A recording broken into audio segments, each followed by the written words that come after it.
There we go. KFUG. I turned my headphones down just a minute ago, Lori, and now I thought there was nothing going out over there. There we go. KFUG LP Crescent City 101.1 FM. Online, kfugradio.org. It is 6 minutes to noon. In the studio now by candidate for Delaware County Board of Supervisors, District 2, Lori Cowan. How you doing, Lori? Great. How are you? I am doing very well. And we're coming on just a few minutes early because you've got to go to work. Yeah, you've got always working. You've got lunch rush and then out showing properties and stuff. And so just starting off, how's the campaign going? It's going good. It's going good. I'm really excited about everything that's going on. There's a lot of changes I want to see in this community. And when I was first asked, I certainly didn't say, oh, yes. Oh, yeah, that's something I want to do, right? Yeah, exactly.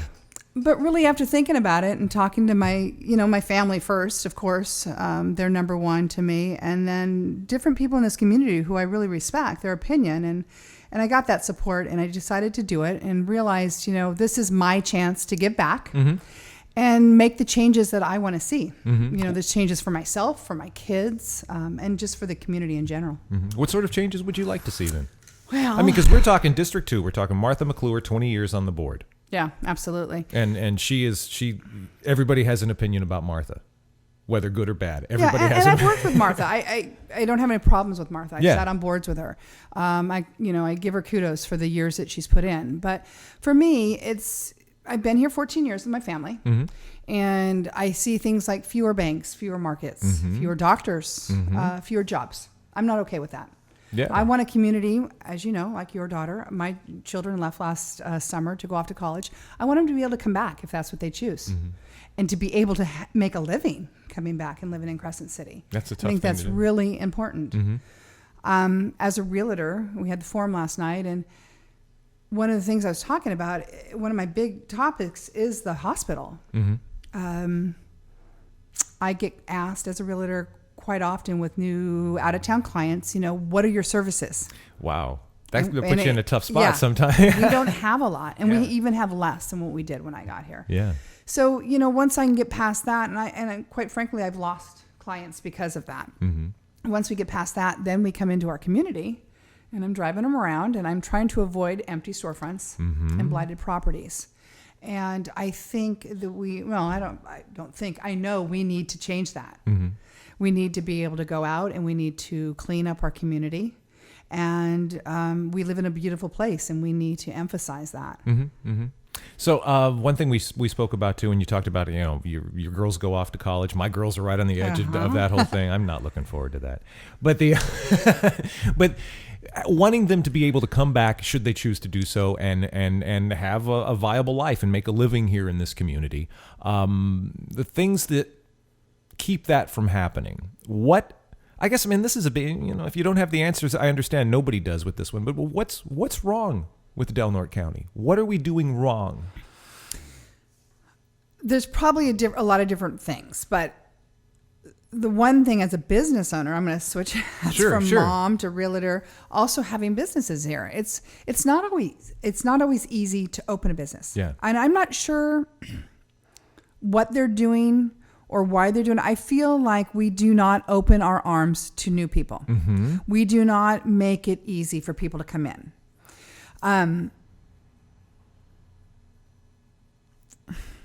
I would like to see a different path or a better path. So if somebody goes into the county and they want to start a business, or even if they just want to buy a home or remodel a home, they have a pathway to do that. And if that's like creating a position like a liaison who, walks a person through that, if there's a checklist, whatever it is, I think we block people on so many ways. I think the permit process sometimes is ridiculous.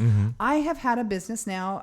We opened in November down in the harbor. Now let's do this. Name the business. Tell everybody what it is. North Coast Ocean Sports and Grill. It's a great restaurant right there, Fresh overlooking burgers, the Pacific Ocean. Yeah, wonderful salads. You can't beat the view. But we're just now putting up a fence and a sign because of what we had to go through just to get a permit for it. And I get that there's regulations, but we need to make it easier. That's just the bottom line. We've got to say, you want to open a business? Yay. Yeah. Come on in. Yeah. What can I do to help you? That's what we need to be doing. And I don't think that's always happening. No. And And I've seen people leave or not open businesses because of it. I've had people buy property intending to open businesses who haven't. Wow. So I don't know the exact answer, but I know it needs to happen. It seems like this is one thing, and this is city, so this is a different sort of thing. Like the city specifically is really, really on board with getting as many of these big chains to come in. And getting these big box stores, or getting it's an easy thing because these folks have their pathways and they're very good at making it through these other things. But for me personally, it's folks like you I want to see open businesses. It's individuals who live here, who have a vested interest in here, who aren't just here to get, a cheap workforce and, suck the money out of the community. I'd like to see the entrepreneurial spirit that's here stand up and be not and be fostered by government and make it easy for those folks to realize those dreams, because those dollars stay in this community. That seems very important to me, and I don't understand trying to get bigger entities coming in like that's somehow a testament to our viability as a community. No, a testament to our viability as a community are more businesses like yours. Absolutely, and I think. I believe the reason they go for the big box stores is because the big box stores have the money to do what they want them to do to get through the process. Yeah, exactly. Versus someone like myself or you who wants to, do a small business. Now it's just you or I going in and dealing with the bureaucracy and the red tape and writing that big check. Yeah, exactly. They know they're just going to get it from them. Where someone like you or I might be a little bit harder. And that's what I'm saying. We need to make it easier. We should be promoting that. The heart of a town is their downtown. Is their their businesses. I'm with you. I want to walk into a town, especially. I mean, we're in a beautiful coastal town. Yes. Yeah, it's charming. I want to walk into our harbor, and I want to walk around. And I want to go have a nice meal, and I want to go to a shop. And if I'm a tourist, I want to pick up a T-shirt or something. Same with walking our downtown. I want to be able to walk out here and do it all, both sides of the streets. I don't want to, and that's what we need. We need that heart and soul back. And I think the heart and soul is a small business. Yeah, definitely. Absolutely. Definitely. It's like my father had the Fotique for years and years, and he started, over in the little Redwood Mall area over there, and then was over next to where Millsong is right now. Next to, I keep going back. Everything's the old place to me. Yeah. It's next to the old Radio Shack that was on the corner. No, that's gone. That's Edward Jones now, and now Patty's over where my father's business was, and then we moved it someplace else and then out of town. But ever since I was a kid, I've always wanted to be in this row of buildings right here on I Street. I have no idea. They look old. They're old. They're from the 20s. I like that. It's very, very cool. So I K-Fug could save a lot of money if we were out someplace else and had a transmitter in a studio someplace, even on private property or something. That'd be easier for us. But no, I wanted to be downtown. I wanted to be in the window here. This is very, very important. And it's actually, as far as my knowledge of downtown for the past 30 years or so, we're not in a bad space. It's been much worse. Just down here as far as being run down. This intersection over here at 3rd and H is the only intersection in the world I've ever known where a stoplight was removed. How funny. That to me is a tourist attraction. So yeah, when you talk about pride in downtown, pride in the city, we could very easily be an incredibly charming little coastal community here. Well, and so when I come down here, like you say, this is a great little spot. I come down, I hit Debbie's, down at Delaware Office Supply, and then I go next door to Terry. She does my shirts. She does my banners right now for my campaign. Headquarters on the corner. I get my hair and nails done around the corner. There's stuff to do. Yeah. I can come, park my car, and get everything done. So we need to get a little bit more filled up, which is great, but let's take it a step further. We need to clean it up. We need to make it, for me, I know where everything's at, and I know what I need to do to come downtown and get my errands taken care of. What do we do to attract the tourist who's driving through? Yeah. It's not always pretty. I mean, we need to clean it up. We need to plant flowers. We need to make it look inviting. We need to direct them. My first business, I remember sitting down with the city manager, and we were going to be down on Front Street, and they told me all these grandiose plans that they're going to do and signs to direct us, and I believed them. Wow, really? Really? What a fool, huh? How long ago was that? That was 14 years ago. 14 years ago. And everything I was told I didn't just come in with my life savings and open a business. I came in and I did my homework, and I thought I did. I talked to a couple different government entities, and unfortunately, everything I was told was not quite what happened. But that's a different story. We need to direct people. I couldn't even get a sign saying, hey, restaurant down this way. So we need to do that. And Front Street, after all these years, is still in the same condition. And it's yeah. But I'm looking out here, and I'm looking at empty planters, and they've got a lot of weeds. And I got blackberries coming up out here. Yeah, we need to get things. Speaking of which, tomorrow morning. Yes. 9 a.m. Yes, I talked about that earlier. Yeah, library parking lot. Come on down. I mean, but that's what we need to do right now, because it's very obvious. Our county budget does not have a budget for maintaining our city or cleaning it up or, making it appealing. And, it doesn't take a lot. No. But it can create a lot. Yeah. Okay, so a couple of just high-level things. I've got some issues I want to run by you. Okay. First off, this is one I keep floating with everybody. Consolidation. Should we do away with the city? Yeah. And I know that's not an issue. That's just my own thing. I like to bring that up. I actually had Blake Inscore on and talked him into on the air, like at the end of the discussion, he's like, yeah, maybe it's a good idea. We should get rid of the city and just be all one big thing, And then he was talking himself out of a job. But, well, and the conversations come up a few times in the time I've been here. I don't think I know enough about it to say one way or the other. It seems like it makes sense. It kind of does. It really does. But I'm sure there's other people who would tell me, oh, you have no idea what you're talking about. So to me, yes, I think it makes sense. What can, and I didn't give you a proper introduction just because I've known you for a long, long time. You're Lori Cowan. Come in and sit down. How long were you on the school board? 4 years. What did you get out of that experience? A lot. Yeah. I just learned about how the process works. I learned a lot of patience, but I also learned that, and I was probably different than some of the other ones because I had children in the schools and because just who I am, I have always been in the schools. And I think that's, it was kind of the way it went. My kids started at St. Joe's and I was in that classroom every day. I was there all the time helping and volunteering and giving back to the school. And it just kind of went from there. I was able to see what was really needed on the ground floor, so to speak. I think sometimes you get on these boards and they're so worried about the big government and doing, the meetings and going off to Sacramento and this and that, that we forget that we have employees here, we have the kids here, we have the teachers here, and what's going on here. And I was very involved that way. And I think, there's things I did that just, like the recycling program. Yeah, that was my next question. What are you proudest of with the time? I love the recycling program. I remember sitting. We were going through the budget line by line, and we had to make cuts. It was at a time that there just wasn't any money, and we were getting no money. And I remember seeing $20,000 for trash. Wow. And I called up Recology, and I met with Tommy. Oh, miss him so much. I met with Tommy and Lori Poole and said, "What can we do?" And with that, Lori and I started the recycling program. And it was as simple as me making signs, going into the schools and doing an assembly, going there every day at lunch, for a week at each school, and then moving on to the next school and teaching these kids how to recycle. And for me, that was twofold. We're teaching kids how to recycle. That's something that's a lifelong lesson that they need to learn, and they're going to go on. You and I didn't have to learn it in school. No.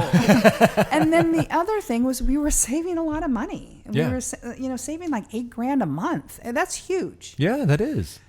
Some people say, well, they raised the prices, so you really didn't save. Well, we did, because they raised the prices. We were paying it or not. It was our bill. So, we continued to do that. I then connected with Gordon Pfeiffer with the TPP program, and we were able to use those resources. And it was a great program. Somebody told me the other day, it just isn't going as strong since you left. And I have not noticed the TPP program so much. Yeah, or just the recycling. I don't know how many schools are still doing it. Oh wow, yeah. Yeah, well, that's just what I heard from the guy at Recology. But those are the kind of things I do. I am hands-on. If I see something that needs to be done, I'm going to do it. I'm going to ask those questions. And some people say, well, that's not your job. Well, you know what? Sometimes it takes somebody to just jump in and do it. And I criticize Roger Gitlin a lot just because I don't share the same mindset he does. But the one thing I respect him for is that he's the guy who gets out and picks stuff up. You know, I drove by Walmart one day, and there's one fella out in the field across Washington from Walmart picking up trash, and I looked at it. It's Roger. Yeah. You know? No, I laugh because I'm the same way with you. Roger and I have butt heads before, but you're right. His heart is in the right place. I always tell him, and I say this to him, but his delivery isn't always great. You know, but he is the one who is. And I did a blight program, or I did a blight cleanup with him a few weeks ago, and it was amazing. Volunteers from Home Depot, volunteers from Walmart, volunteers, just community members, and we all just jumped in and we did it. And the homeowner was there and helped out along, and that's what he does. And you can't, you know, who can say he's wrong in cleaning up? Yeah, exactly. You know, and no matter what you believe or not, you know, agree with him on, we need to clean up our town. So I just and is the and I'm sorry, I don't have the district map in my head because I've never lived in District 2. The neighborhood over by the high school, like after Pacific out toward Washington. You know, all the county streets over there. Is that District 2? District 2 goes from, this is... I mean, is that part of District 2? Yes. Okay. So Washington Park, I've got like 2.5 streets. It goes like Arlington, Amani, and half of Delma. Half, really? So... but like on this side, working back toward like down El Dorado and all of those places. Yeah, and then it kind of weaves in and out. Street lights for them? Catherine Murray talked about streetlights. Yeah. I live on Pebble. I don't have streetlights. Yeah.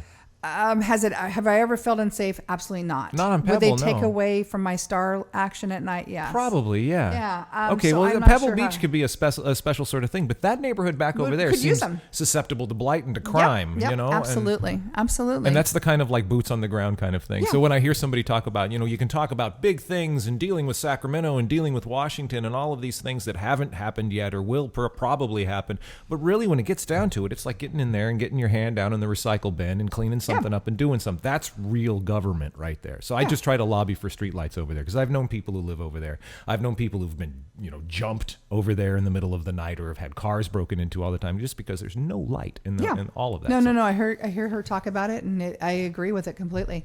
I'm going to jump around. I'm going to jump back to something. Go ahead. I'm going to go back to the hospital. Yes, because I wanted to start going over these other things like that. So take me to the hospital.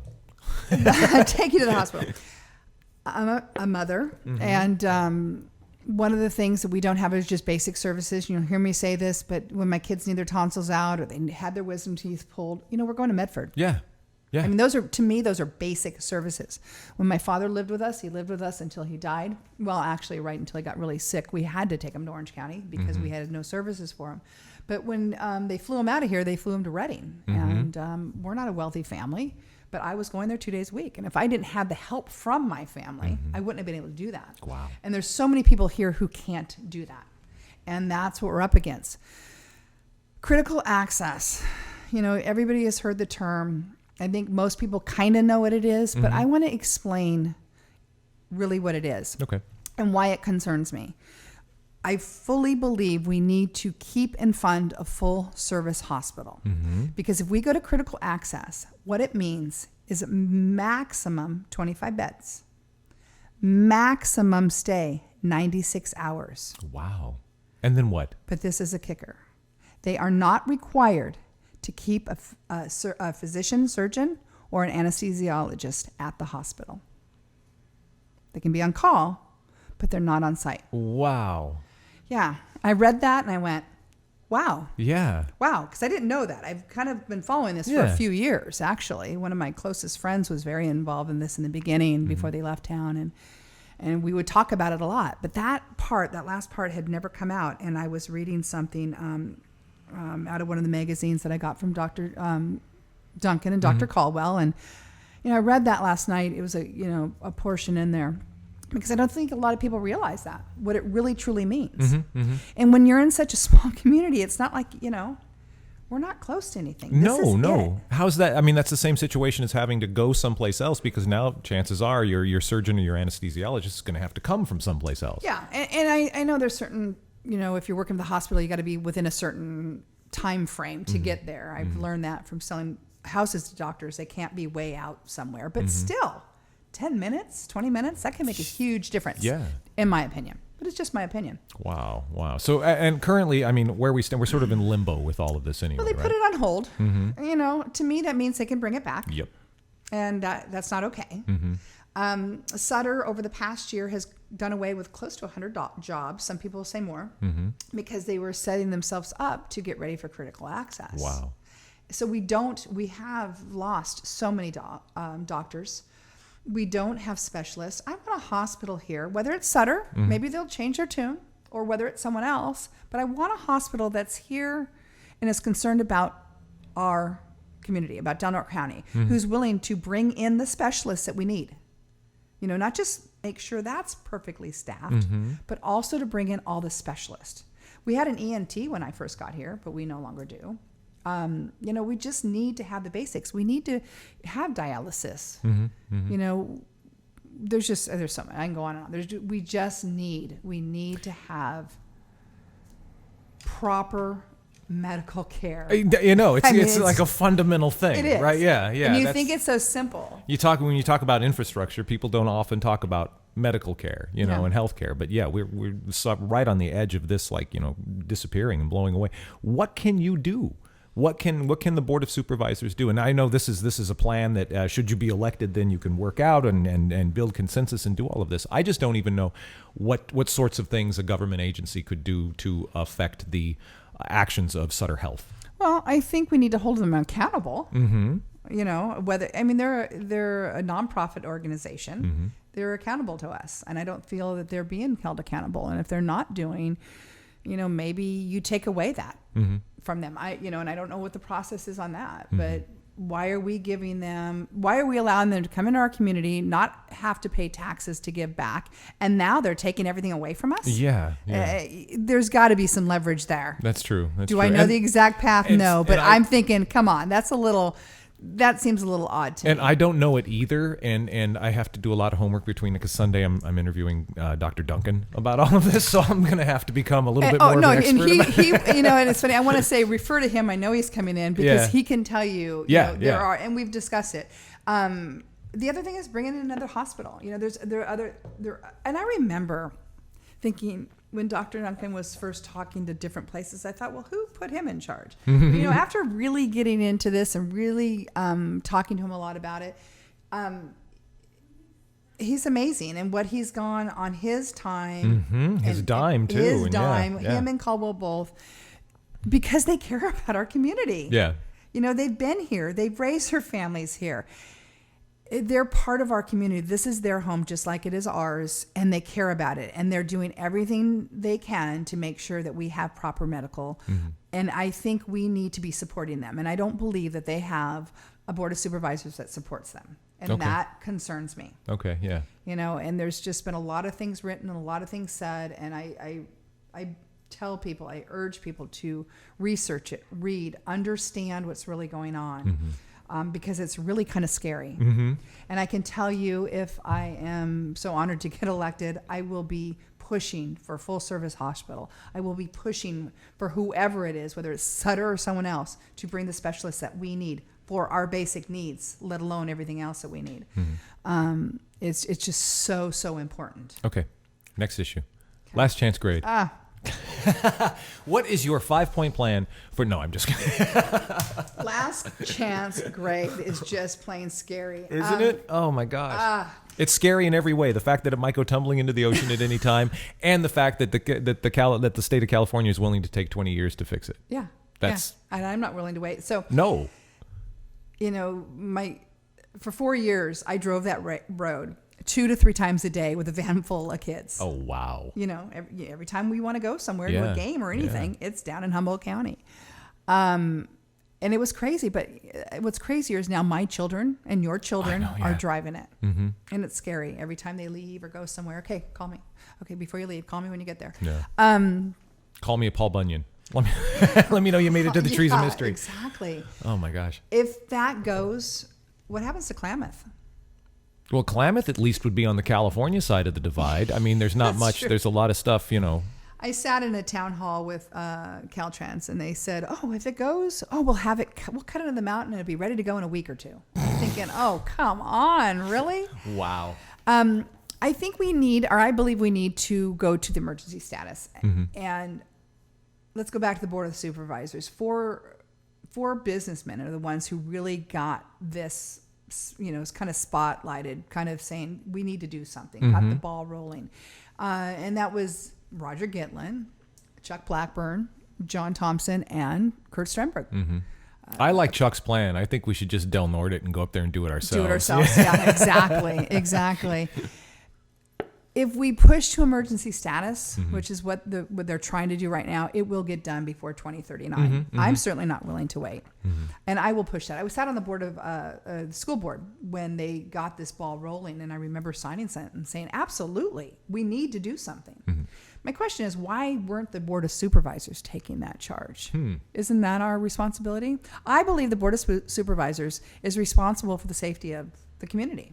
And that is a safety hazard. You'll hear people say, oh, it's not that bad. Oh, the politicians are just trying to get everybody scared. Come on, go drive it. And I've talked to some of the politicians, too, about the sort of ironic way that it's been presented. On one hand, you get this message that, the sky is falling, or the road is falling in this case. And then on the other hand, then you get, but we're going through the process, and we're having the committees, and we're talking about it, so we have to go through this. There's no other way around it. This is how the state government works.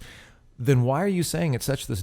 On one hand, you're acting, you're promulgating this message that it's this impending disaster, doom and gloom, and then business as usual on the other side. And there seems to be a disconnect, just even in the presentation of the message, is that It's dire on one end, but not so dire that we're not going to meet any more than once a month or so to talk about it. And so which is it? Well, exactly. And there's got to be a solution other than 2039. From what I have talked to people about who are involved with it, emergency status is the way to go. Okay, yeah.